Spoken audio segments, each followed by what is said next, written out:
So what's up? This is the Brown Bag Podcast, and we're really, really happy to be talking to people from the RISE program, Landon and Eric. Thank you so much for coming and talking to us. I know both of you guys are busy and have babies running around. So if you want, you can just say what's up and tell us what's giving you life right now. So yeah, first I would like to say thank you guys for even the invite, for bringing us on. I definitely check you guys out on YouTube. So I appreciate even just a chance to talk about RISE, because if anyone knows now, I love to talk about RISE. I can talk about this all day long, but myself personally, my name is Eric Gentry. I am the program manager for the RISE program here at Chabot College, and what is giving me life is probably the life at home. So I'm at work. I wish I had the little one running around with me right now, but I got a 2-year-old daughter, or she's 2.5 now. She just lights my little life up right now. And then my wife is about to pop any day now. She's due in 2 weeks, and they project the baby is at 8 pounds right now. So they think little baby Shyla is her name. Little Shyla ready to pop out into the world and join us. So isn't that beautiful, Eric? You're so nice. My name is Landon Smith. I am a full-time English faculty member and also the RISE faculty coordinator. What is giving me life is similarly, this little one just turned 1 on the 28th last month. So watching a little person just growing into a whole little human has been really great, and you get to kind of just see different stuff every day, and it kind of makes you reflect on your own actions, choices, and everything else. All right. Well, it's Carmen here, and I think the thing that's giving me life, particularly today, I'm on campus, and I got to stop by the mural celebration. We have a beautiful new mural here on the Chabot campus of 2 Chabot students. And yeah, it was just really, really awesome. There was speeches given by the students that are represented in the mural. And one of the things that the artist said really stuck with me, which was that the mural is about Black and brown joy. And it just really hit me. And just wanting to remember how important it is that we get to be joyful and that we get to center joyfulness in our lives, especially when we are fighting so many different oppressions. So I felt very inspired by her talk. And I also really love, Juan Pablo is the head of the Public Arts Committee, and he is I think he has his doctorate in public art. So he's very knowledgeable. So I love listening to him talk about public art. Let me see. I'm trying not to repeat things. I think right now, what's giving me life career-wise, we're at a point where students are coming feeling like they could go either way. Either they're going to ask me, can I have a W, or ask me if there's any chance, right? And I've had so many good conversations about people working hard to try to believe in themselves, right? And whatever that means, whether that means they take a W or not, that's the end result is not the thing, but it's just kind of thinking about how we talk about where we're at in life. Are we talking about ourselves in a way that's I'm this, I'm that, shaming ourselves? Or are we talking about ourselves in a way that gives us ourselves compassion, right? And so I've just had a lot of really great conversations with students about having those good talks to themselves. And I think that that's giving me some life. I think that connects to a lot of what you guys do, like those talks, Eric, you just mentioned that you came from a talk that went over, right? And so it's these ways in which we try to grow our students and let them know that we're here, I think is a lot of what RISE is about. But you guys can tell us. We'll start, with our questions. So I thought we'd start there. Talk to us about where did you get your name from, and what does it stand for? Why is it important to you guys? All right, most definitely. I can start off there. So the RISE name came about before I was here, but I will start with this picture right behind me. I got our RISE poster right here. In the picture, you can't really see it. It's I know it's zoomed out, but you got Tom DeWitt, you got Open Gate, you got students, you got other folks, and I literally can see behind them the acronym RISE with different words on there. So it wasn't always what it wound up to be. So it sounds like they got the name RISE. I don't know what it meant to what in particular person, but the name RISE really is something like, it is really inspiring, especially people coming home. We don't always rise. A lot of times we fall, especially the victim to recidivism. So we don't always rise over our circumstances. I'm sure that's what people gravitated to within the word. And then they just all came together as a community to make the acronym. So currently, and this is our students of RISE, made the name, made the acronym, and then actually designed it. So the R has a graduation cap on top of it. The I is an upward arrow for RISE, and the acronym stands for Restorative, Integrative, Self-Education. And that is how what we are trying to indoctrinate into our students here, restore them back to our communities, back to their family, to our campus, integrate them into the Chabot family is what I try to create with RISE. Landon was super, like, he just molded right into our program and continues that motto of like just integrating our students on campus, making them feel welcome and acknowledging that education that we come with. We come with lived experience from this legal system, this justice system that people spend decades reading books about, that we walk out and we've lived it. Unfortunately, we lived it. And that's kind of what the name means. That was basically it. I think the first word in the acronym, I think, is the kind of like really important one, not just from like the educational standpoint, but also like what we try to do with students and with, the culture outside, which is like the idea of like restoration, because these are all like systems impacted folks. And so we're trying to help with that process of restoring some of the like engagement that can happen person to person, some of like a more humanistic approach, like when it comes to dealing with our students. And so I think that first word is really important when we talk about RISE. And restorative justice model, like coming to terms with some of your past, some of the things you do, reconciling with sometimes. So there is, like most important, I think I kind of skipped right over the words. It also says something to us too, right? Like, I mean, when we hear RISE and also this restorative integration, like all of those parts, it tells us to act better, it tells the campus and people around to act better.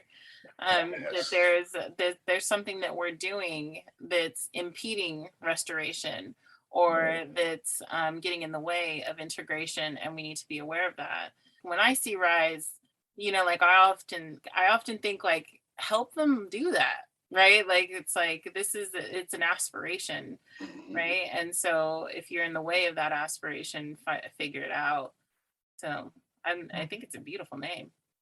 I love it. I love the program name. But I actually like that point too. And it's about like removing those stigmas of incarceration as well. Like that was a big part. Like I know when I stepped into Miss J's class, I didn't say like, I'm fresh out of prison. I didn't say I'm on parole. I didn't disclose that, but I do now.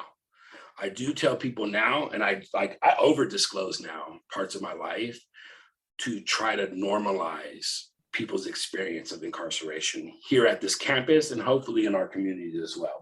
I put RISE on my back. Like that logo literally goes on my back. I carry it for our students.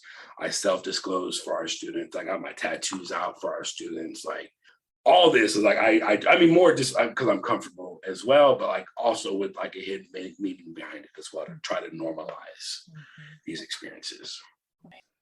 Go ahead, Landon.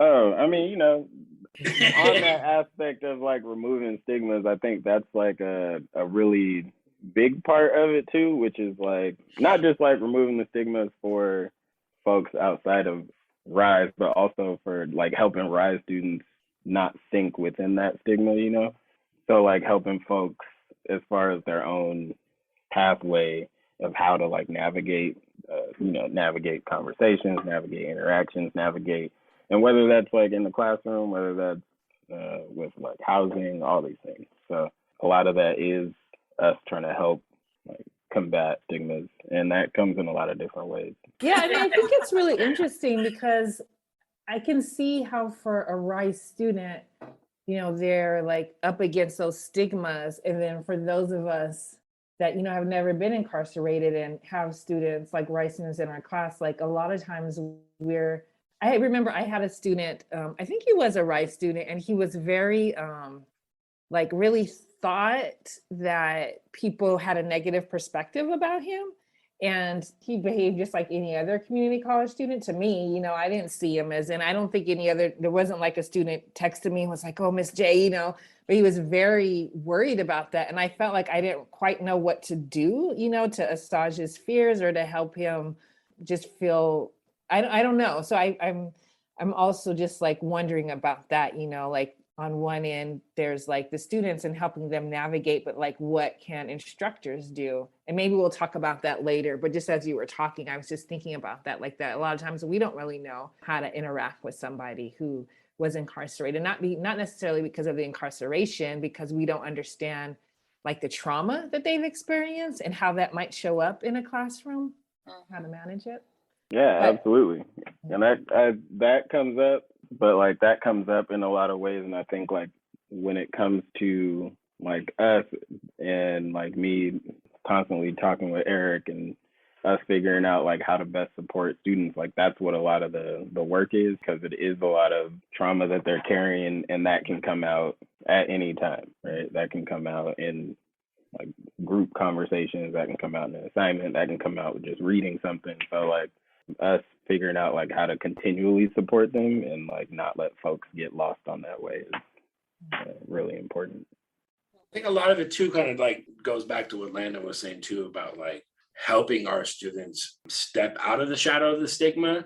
For a lot of times it's because like we're living in it. You come home and you're like, you think everybody knows, like they know I've been incarcerated. They know I stand out. They know I'm older student. You know what I mean? Like that you just think, and you're so focused on what everybody else knows that you forget to just worry about, your own outlook or your own perception or what you give off as a student. And you're more worried about what everybody else. So the moment you can step out of that and you're like less concerned about if the student doesn't like you or what, and you're just focused on class in and of itself, you'll do a lot better. And I know that's what helped me is I wasn't focused, although I had, I was carrying a lot of my own baggage. I was, recently released.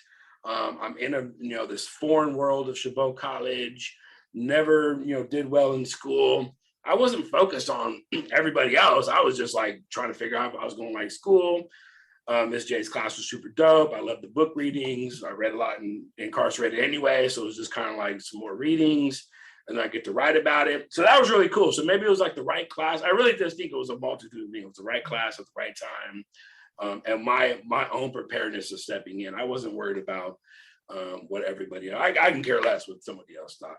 But I also know when I came home, I felt like I came home from like the worst, like hell, like the worst place I could have ever been through. I did well in there. I came home, and people out here just felt like peons out here.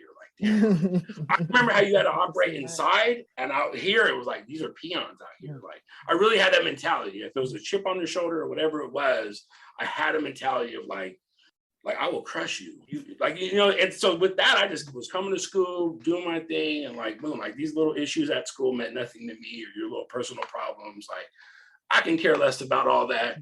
I got bigger issues going on in my life right now than to hear about anything else, or you want to giggle in the back of the classroom and stuff. Like, why are you here? And that was just the way I was coming into the classroom. I remember that. If I can like put myself into a shoe of a RISE student, I just remember that. Like, man. So this is what I kind of tell like when we're conversating with them. I mean, and I remember that about you, Eric, that you really, were not suffering fools, you were no nonsense. And that kind of attitude, I think, is leadership, and it really helps move a class forward. It's like if there's one or two students in there that are taking things seriously, it really helps the rest of the students take the class seriously. And I was always like super grateful to have you in class, and speaking and sharing your thoughts and just being such a powerful presence in the class. It made a huge difference. I mean, I stepped out of that first class like, man, I love school. I love college. Like, So we've talked a little bit about, especially Eric, about what brought you to the work, but if you want to just kind of explicitly state why do a RISE program, especially because like you said, you're coming in trying to do your own thing, get your own career. Why focus your career on helping recently incarcerated students and people come back to the community? It takes a lot, like a lot of emotion, right? And so, one, we hope you're self-caring, but also we want to know why do it. For me, like I was at a program at SF State before I came to Chabot that I love that program. That program was great. And I used to say like, that was it. That was like my ideal position. And then I think like as I started to like work with more students and like grow my own like interest in critical consciousness and everything, like it felt like I had, like that's where the pull was. And I always feel like if you go toward where the pull is in the work, then it's always going to feel like more engaging, more natural, and more so like what you feel like you should be doing. And I remember one of the biggest reasons where I even considered Chabot was because of the RISE program. Like I remember, like I brought that up in my interview. And so I think that whether it's like with the RISE program or not, all of my classes deal with in some way analyzing and getting folks to really actually look at the prison industrial complex and like what it actually does. And whether it's reading like in nonfiction, whether it's in like fiction, whether I have them read plays, whether I have them read like nonfiction text, short stories, whatever, like in some capacity, there's always some aspect of us unpacking that. And I think that that's kind of what I was going to talk about before, is like that helps reduce and helps folks really understand that stigma is there. And when you're engaging with folks, like the more you actually engage with the material and the more you actually kind of like engage with the concept, the less it becomes like an out of sight, out of mind thing. And I think that's one of the biggest things. And I always have friends who were impacted by it. Like I had one of my friends got like incarcerated when I was in high school, and like seeing how that impacts just like young folks, let alone how it impacts adults, right? And then like learning more about that as an adult, I was like, oh, this like that can't be it. So I think that was more so my pull, feeling like this is fine, but there also like there has to be a way for us to actually do this work outside of just saying, oh, this is there. I will say this. So my pull to the work was not as conscious. And I actually say this is something I didn't know going into the work. I didn't know how like re-traumatizing it was going to be, because it can be. I've now gone into like prisons I was once incarcerated at, and like it's daunting to like go through the metal detectors, walk down these hallways you once were. Or now walk on the side of the hallway as a staff, like as the out of bounds area where you used to not be able to walk over there when you're incarcerated. Like little things like that. I remember we went to Solano State Prison with my director when I was at another college. And when they opened the door, we walked through and they closed the door. And I looked at him like, oh, it's just us. Like he had his clearance card to go through to go to the classroom. And he was like, yeah, it's just like, I thought it was going to be a whole escort. It was literally me and him. We walked across the whole prison yard, and it was like active. People were coming and going.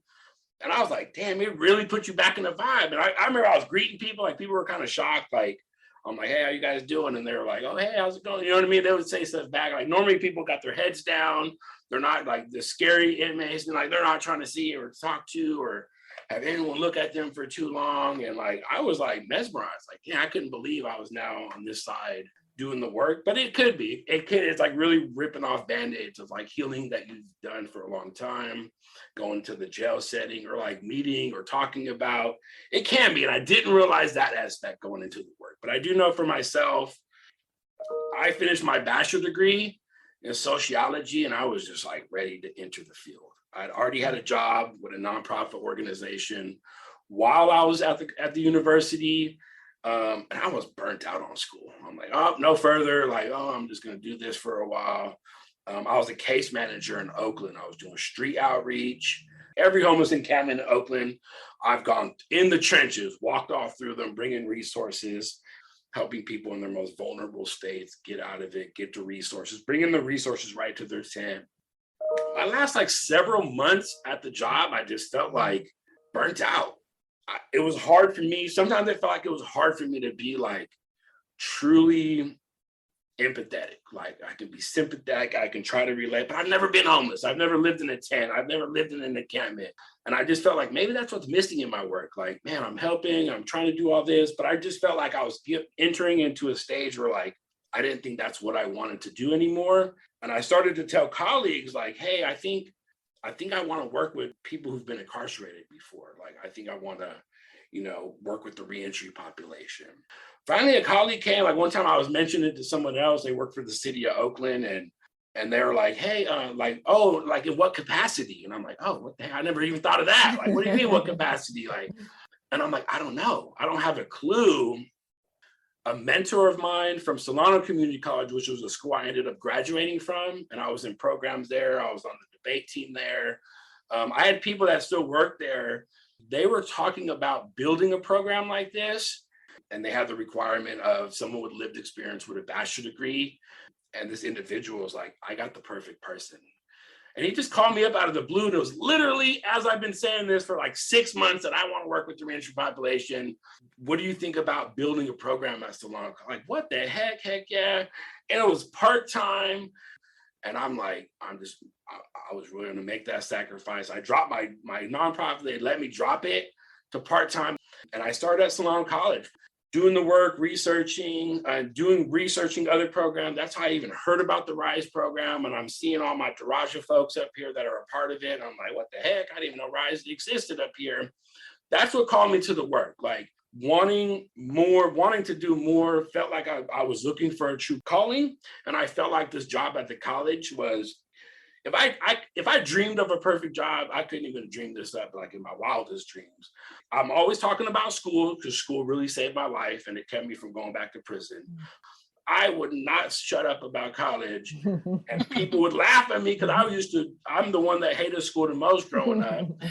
So then that mixed with helping people coming home from prison, it was like the two perfect things that I wanted to do into a job. That's what I currently do right now. And I feel like it's my dream job. But I do recognize that, like, there are times when truly I feel like it was like looking back on little certain things or like going into institutions, like that's kind of re-traumatizing. And there was a point when I was a contractor of this position. And when we were starting our RISE program in the Santa Rita jail, I was offered the coordinator position of the Santa Rita jail program, which was going to pay more money because it was going to be stationed inside Santa Rita jail.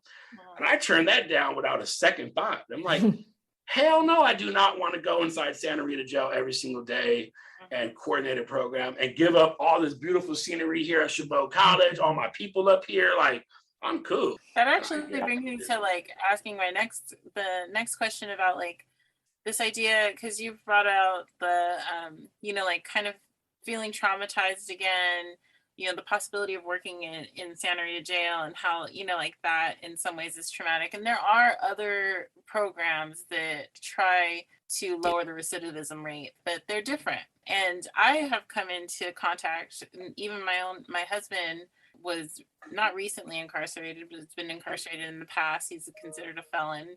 And this like idea, right, this trauma that comes from participating in other programs that in some way kind of just triggered trauma rather than dealing with it. And I know that RISE doesn't do that, right? I know that from the students, from the joy that I've seen them feel, from the way in which you run your program.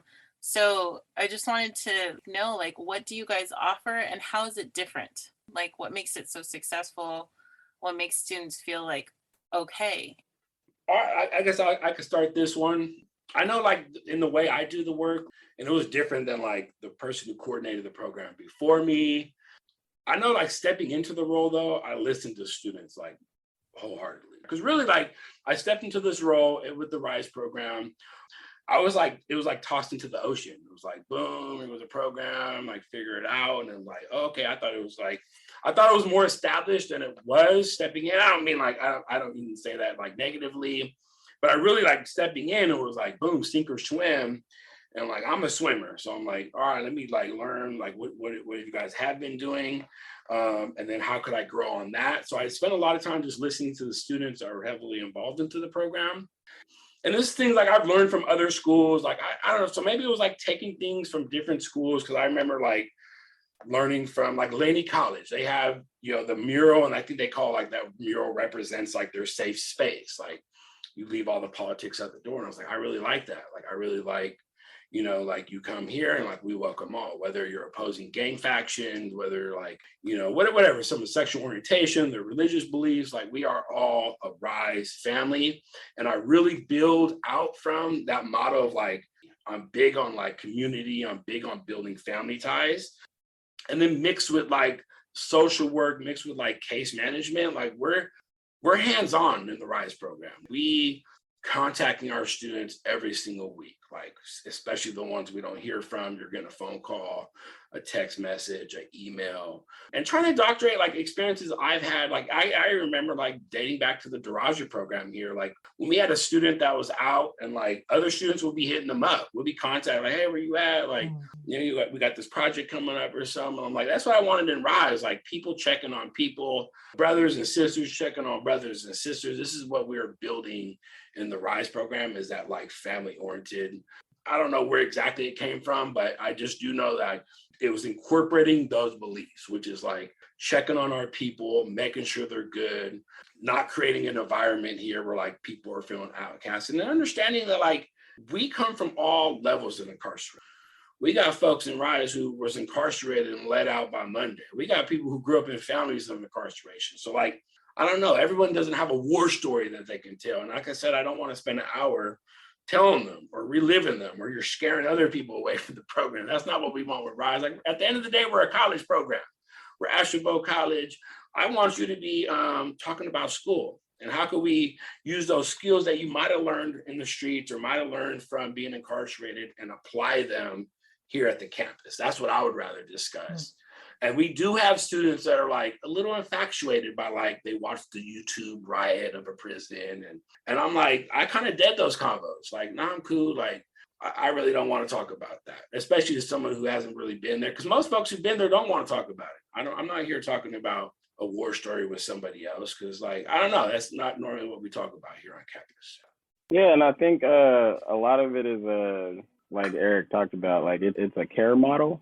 The program I used to be at, I got that foundation of it being like really high touch, and the idea of somebody missing a class, not even necessarily 3 or 4 classes, but like somebody missed a class and we're checking up to see what the issue is, right? Like, is the issue housing? Is it transportation? Is there I've had other situations where there was somebody just couldn't leave because they were having like paranoia, like they had some like mental health stuff going on, and like Eric and I have had to coordinate and figure out like how to support that student, right? And like figure out, all right, who do we have to get in touch with? Like, how do we handle their instructors? And so like it's definitely a care focused model where like that's the center. The center is like, how is it that we can help take care of you like as a person, and on that way, like you are also going to figure out whatever it is you want to do like with your education. But at the core of that, like you have to make sure you're cool as a person first, right? That I think is why it's different, right? And that I think is what ends up setting it apart, because you have a lot of programs, and I've seen like a lot of programs that folks are in the program, and you may like, especially like cohorted programs, like cohort models typically became popular because folks and students end up becoming in community with each other, and like in that community, like they kind of like hold each other accountable, and yet I think that's great. But there's also like the element of somebody else needing to check on those folks, especially folks who like, was it Danny last year who was like figuring out how to like use the computer and like figuring out like how to use the internet. Folks who have been locked up for 15, 20 years coming out and figuring out like, and having instructors who are like, do this on Canvas. This is it, like figuring out how to navigate those things, and then all of a sudden like shutting down is a thing, right? And so, ours is really individual, figuring out like how to support this person specifically. And I think that's what makes it work. And that is really like, I mean, even to just piggyback on that, because that really does remind, like, I've heard feedback from community providers explaining the difference between our program and other programs they work with. And we really do have, like, if a student can't figure out a computer, I'm not sending them to the computer lab and go, oh, go over to the 700 building downstairs and like see if someone can help you down there. We're going to sit you down and we're going to help you out. Well, I remember when I first started at this job and I got my office here in the 400 building, and they're like, all right, our student mentors, they're like, you know, they're direct contact with students. And then when students need like more in-depth one-on-one counseling or just a check-in, they can come to the 400 and talk to Eric. I'm like, should I grab my laptop and I go over to the 700 building where the students are? I'm like, I'd rather work from where the students are. I don't want to be over in the 400 building where no one's going to get to know me, or I can't get to know students. Like, that's not how you integrate yourself into a program. So most importantly, we don't want to see our students recidivate, returning back to these institutions. I don't want to see anybody in these institutions. So I try to do as much as we could possibly do in this program to at least make sure our folks know that we care. I can't force folks to show up to school or do the work or whatever, but at the end of the day, they're at least going to know that it wasn't for any want of ours. We were giving them all we could possibly give. Like I said, I'm pouring my heart into this program, and I really do view folks like family members. You can reach out if you need to. If you need some help, we're here to help. And what types of resources are you guys tapped into? I mean, so Eric gets everybody's book. That's one. So like, that's a big obstacle for not just like Rice, but for a lot of college students, is being able to afford those. So Eric, we have like a list that's compiled, and Eric basically goes out and gets everybody's books. During the pandemic, he was doing like drive deliveries to folks' houses, like all the way from Vallejo, driving everywhere. So, we have books. One of the things that we're actually trying to build is like we established before a pathway, so to speak, with like the CARES and like the mental health services on campus. One thing that we're trying to look toward building is like figuring out how to provide something that's consistent to have folks be like, I'm a RISE student, and being a RISE student is you're going to have like repetitive counseling, right? Like that's part of what it is because of whatever traumas it is that you are carrying. So that's one of the things that we're looking into building. But, as far as like tangible support, like we have counselors that help them. We have those counselors are also DSPS counselors, so they can do the assessments to help them get accommodations in their classes. For those assessments, they also like help with registration. They help them do like academic plans. So there's a lot of different stuff, Eric, you can add on. Yeah, most definitely. I mean, starting with the books, because our students hold those, like that's at the top of everyone's list, is like full support. And this is books, this is supplies I got back here in my office. We do laptops, we do hotspots, backpacks, whatever students need to show up on that first day and be a successful student, we're going to supply it. And we also connect with community providers. So we have community partners where our students have access to financial coaches, to job specialists, to housing, like transitional housing or navigation centers for immediate shelter. So we compile resource lists either from our own research in the community or new ones that like students bring to us, like, hey, I'm in this program right here, and have those. And then also just building community here on campus so our students know like where they can get gas cards or grocery bags and go down to the equity office. Like we build that campus community as well. So they, have a home here, and then we're building our community partners just to continuously build our resources in the community. And we have places where like our students can go intern, they can go, do like work in the community. Like we do a lot of stuff in Oakland. We take them on field trips just to like, further embed them in resources and to just get them outside of that campus. So we do a bunch of stuff in RISE just to like make sure our students feel connected or feel empowered.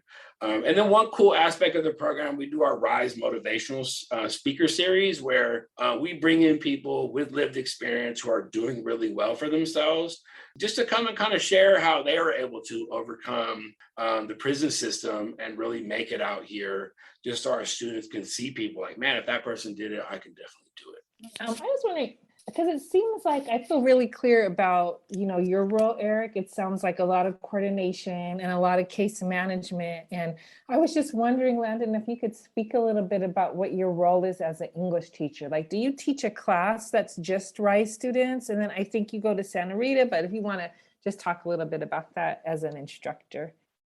Yeah, so right now, technically, I do have a class that's all RISE students because we were supposed to go into Santa Rita this semester, technically last semester, and then, COVID precautions, and then we were supposed to go in this semester, and then they had Omicron came, and then they ended up like shutting back down and not having us go in, and so we ended up technically having a RISE class right now, but that class was supposed to be the Santa Rita class. So we do have the English 215, which is the specific RISE dedicated study hall, which we basically put all the students in there, as many of the students as we can. So that way they have like a dedicated work and study space. And it doesn't matter if they're working on English or what, it's really like they come in and work. So as long as they just come in and do work, they can get help with whatever. And eventually we want to build it out so that there is a RISE English class, but there's also a lot of the students actually enjoy being in classes where it's not just RISE students. And so one of the things that we're kind of exploring and playing with for next semester is just kind of having a block, right? So like being able to have like 10 or 15 seats that are in those classes, right? Where it's not a full RISE English class. And so that's one of the things, but also like my role, a lot of it has been like predicated on us figuring out like negotiating that relationship with Santa Rita and figuring out like how it is we're going to end up doing that, because like as the faculty lead, the idea is to be able to construct and help organize and create the curriculum that folks are going to be able to use in Santa Rita, because we're going to have multiple classes, right? It's not just the English classes that we're going to have.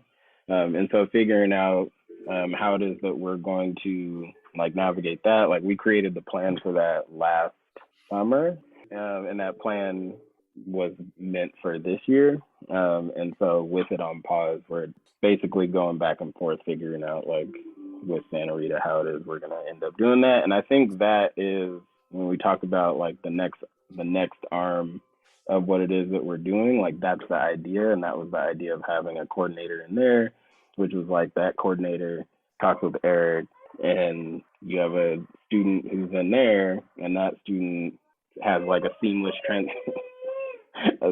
transition to come here. Cool. Wow, this has been such an amazing conversation, and I feel like we could probably go on and on. But do you all have any, before we wrap it up, is there anything else that you want to say or want folks to know about RISE and about RISE students? Well, I think Chabot, I guess something we can do here at Chabot, we're really unique that we have a program like this with people that really care. And I invite all instructors to connect with our program, where you can refer students to, because sometimes you might not know, but you see someone struggling.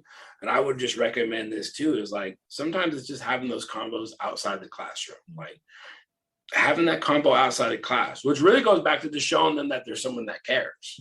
There's someone that cares about their well-being. You recognize that something's off or not normal, and you're wondering how you can help. And it might not be a RISE student. It might not be, because it's hard to tell. It's like most of the times in the conversation, something's going to come out that's going to like give you those signs like, oh yeah, boom, he talked about incarceration. He talked about his PO.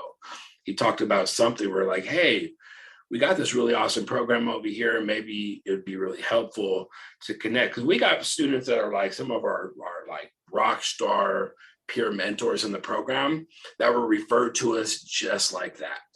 They had no clue what RISE was, never heard of us, little older student, you know, really been through the system, and just happened to be talking to a counselor just about some of their struggles, and it mentioned their incarceration history. Yeah, one is, I don't know, I think like folks at Chabot know a lot about like the programs that have been there for like 30 years, right? Like folks know a lot about like whether it's Puente, whether it's Emoja, like all these programs. I think because RISE is newer, folks don't talk about it as much.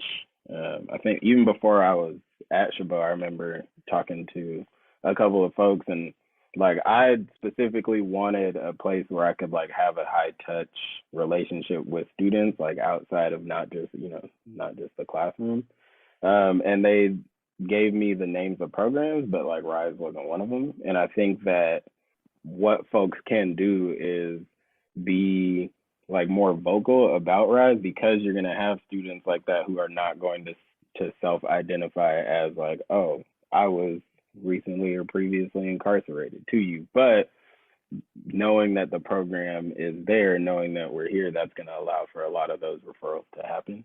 But just as a quick point, I think just pedagogically, folks have to understand students are more than like assignments and due date. And so when you have students who are dealing with a lot of traumatizing or really difficult life stuff like a quiz or like a 2-page writing assignment, or like these little things are not necessarily that important. And I think that folks kind of have to remember that there is a model of care involved in it, and part of that care is figuring out like what that student needs.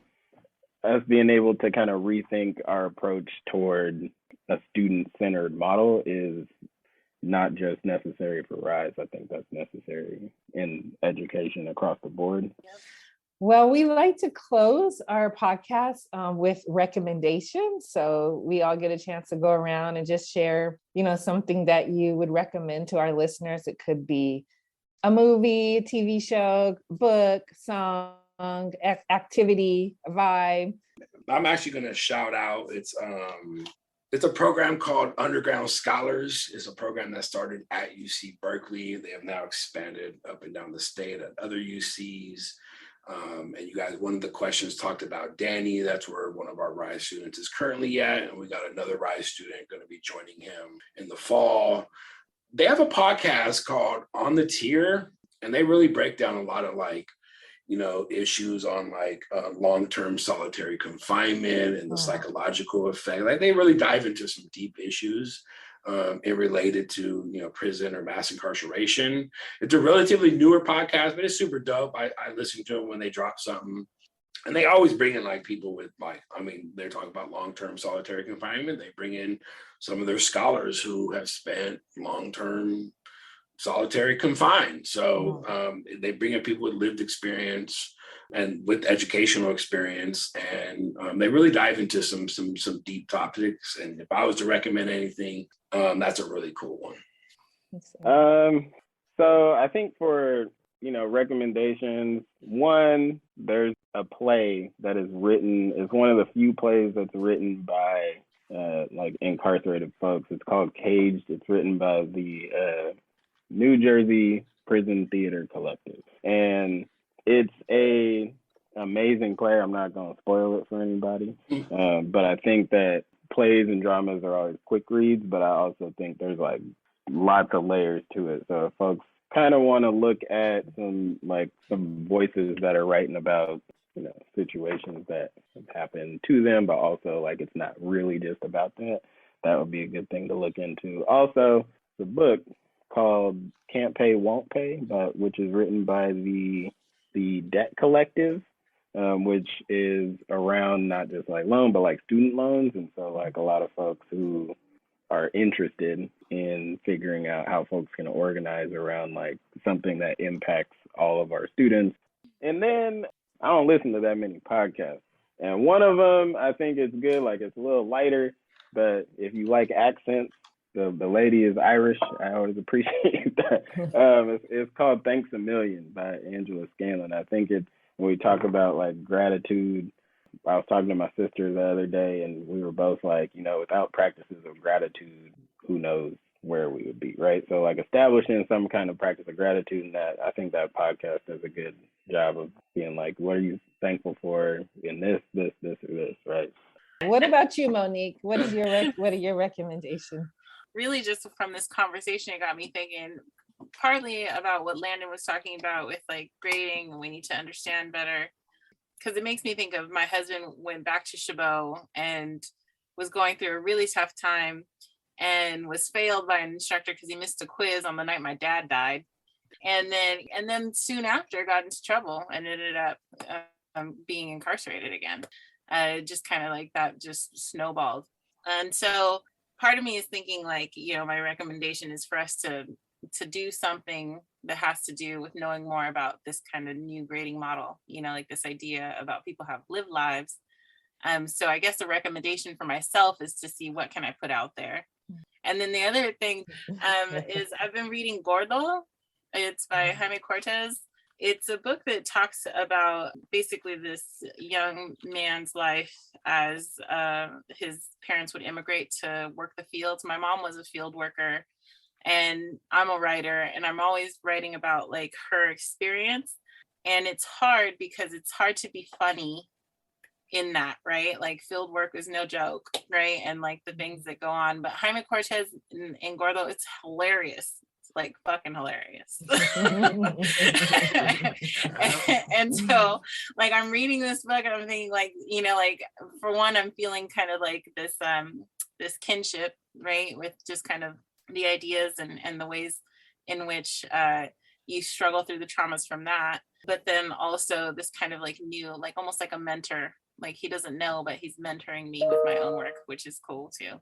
Well, let's see, for me, for my on-topic recommendation, I'm reading a book right now called The Rage of Innocence by Kristen Hinning, I think is her name. And it's really compelling. It's about basically how we as a society don't see Black children as children and the ways that Black youth experience the juvenile justice system and police. And it's very, a lot of it is like stuff that you kind of know innately, but she's got a lot of good data and statistics in there that show just the different ways that Black youth are treated by the criminal justice system. So when that like when white kids do stuff, it's like, oh, boys will be boys. Oh, it's okay. Oh, just laugh it off. No big deal. But if a Black kid does anything, it's like the book is thrown at them. They're totally criminalized. So I'm finding, it's very compelling and interesting. And I definitely think, thinking about the work that you all do, like the criminalization started so early, and I think if we can just change our perspective, a lot of what we're talking about, even with the grading, is just how we are so punitive, and I think that's like